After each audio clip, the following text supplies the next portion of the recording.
మునుగోడులో 46.6 డిగ్రీలట. రాష్ట్రంలో మరో 13 చోట్ల 46 డిగ్రీల ఉష్ణోగ్రత. వడదెబ్బకు 7గురు చచ్చిపోయారు. ఇప్పటి వరకు దాదాపు ఒక 30 మంది చచ్చిపోయి ఉంటారు. 30. ఇది అఫీషియల్ రిపోర్ట్. ఇది అన్అఫీషియల్గా చనిపోయిన వాళ్ళ లెక్క ఇక వేరే. ఇక రాష్ట్రంలో పోలింగ్ సమయం పెంపు. ఉదయం 7 గంటల నుంచి సాయంత్రం 6 గంటల వరకు ఓటు వేసేందుకు అవకాశం. అంటే ఒక గంట సేపు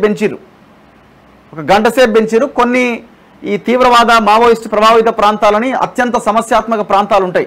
సో ఆ ప్రాంతాల్లో మాత్రం 4 గంటల వరకే పోలింగ్. అది యాజ్ ఇట్ ఈస్గా అట్లనే కంటిన్యూ అవుతున్నది. ఇక మిగతా అన్ని నియోజకవర్గాల్లో 6 గంటల వరకు పెంచారు. ఎండల తీవ్రత దృష్ట్యా ఎన్నికల కమిషన్ నిర్ణయం అట. మునుగోడులు ఎంత అండి? 46.6 డిగ్రీలట. బుధవారం మధ్యాహ్నం వెలవెలబోతున్న తెలుగు తల్లి ఫ్లైఓవర్. అసలు జనాలు బయటికి వెళ్తే కదా, బయటికి వెళ్ళకపోవడమే మంచిది.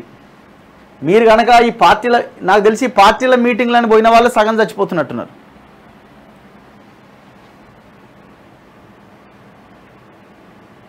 ఇగో రికార్డు స్థాయి ఉష్ణోగ్రతలతో రాష్ట్రం అగ్నిగుండంలా మారుతోంది. వారం రోజులుగా పెరుగుతూ వస్తున్న ఉష్ణోగ్రత బుధవారం 2వ రోజు 66 డిగ్రీలు దాటిపోయింది. నల్గొండ జిల్లా మునుగోడు మండలంలో అత్యధికంగా 46.6 డిగ్రీల ఉష్ణోగ్రత నమోదైంది.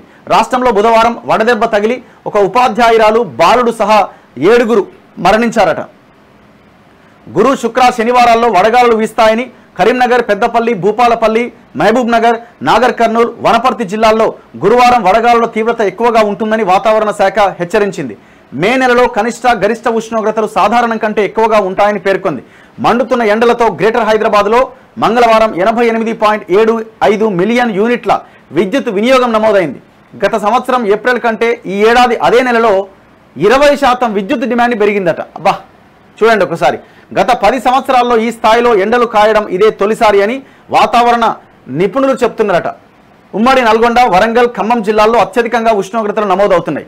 సూర్యాపేట జిల్లా, ములుగు జిల్లా, మంగపేట మండలం, భద్రాచలంలో 46.5, ఖమ్మం జిల్లా వైరా, ఖమ్మం ఖానాపురంలో 46.4, జగిత్యాల జిల్లా నేరెళ్ళ, పెద్దపల్లి జిల్లా ముత్తారంలో 46.4, మంచిర్యాల జిల్లా జన్నారం, కరీంనగర్ జిల్లా వీణవంకలో 46.2, మంథనిలో 46.1, రామగుండం, సుల్తానాబాద్, ఆలుబాకలో 46 డిగ్రీల ఉష్ణోగ్రత నమోదైంది.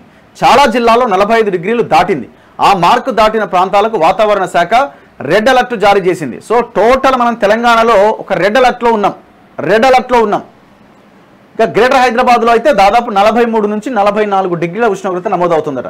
బుధవారం కుత్బుల్లాపూర్లో అత్యధికంగా 43.4 డిగ్రీలు నమోదైంది. ఎండల తీవ్రత, వడగాలులతో రోడ్లన్నీ నిర్మానుష్యంగా మారుతున్నాయి. చూడండి పాపం.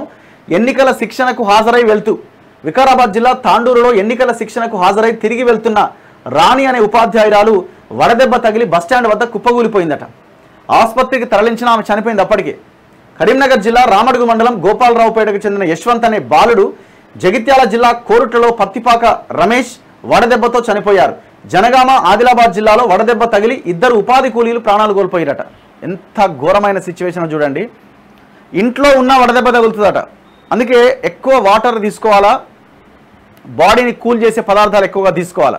ఈ మసాలాలతో కూడిన బిర్యానీలకి దూరంగా ఉండడం బెటర్. బయట తిరగడం అసలే వద్దు. అసలు అత్యవసరం అయితే వెళ్ళక తప్పదనుకున్నప్పుడే వెళ్ళాలి. ఇక ఈ పార్టీ మీటింగ్లకైతే పొరపాటున కూడా అటెండ్ కాకండి. వాడు ఏ పార్టీ వాడైనా కావచ్చు, సంబంధం లేదు. వాడు ఏ పార్టీ వాడైనా మీకు ఇచ్చే 300 కాదు, మీ ప్రాణం పోతుందాడ. మీరు ఒకవేళ ఆ డీహైడ్రేషన్కు గురై సరే మీ ప్రాణాలు పోకపోయినా హాస్పిటలైజ్ అయినా మీరు వేలకు ఖర్చు పెట్టాల్సి వస్తుంది. అది మీ ఆరోగ్యం పైన చాలా తీవ్రమైన ప్రభావం చూపిస్తుంది. కాబట్టి వాడు ఇచ్చే 300కు 500కు ఆశపడి మనం ఆ డీసీఎంఓ ట్రాక్టర్ ఎక్కితే నాశనం అయినట్టే. దయచేసి ఏ మీటింగ్లకు అటెండ్ కాకండి, ఏ పార్టీ మీటింగ్ అయినా. ఒకవేళ 7-8 తర్వాత మీటింగ్ ఉంటే మీరు దగ్గరలో ఉంటే వెళ్ళండి. మళ్ళీ 7-8 తర్వాత మీటింగ్కి 3 గంటలకే బయలుదేరాలంటే వెళ్ళకండి దయచేసి.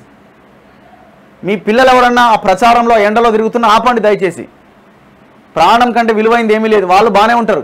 ఇప్పుడు మీటింగ్లో లీడర్లంతా పైన మంచిగా టెంట్లల్లో పెద్ద ఇది కట్టుకొని చుట్టూ ఏసీలు పెట్టుకొని మీటింగ్ నిర్వహిస్తారు. మనకొచ్చిన బాధ ఏంది? మనకెందుకు ఈ బాధ? దయచేసి జనం ఆలోచించాలి. మేలో కూడా మంటలే అట. మేలో కూడా అత్యంత భయంకరంగా ఉంటుంది ఈ నెలంతా.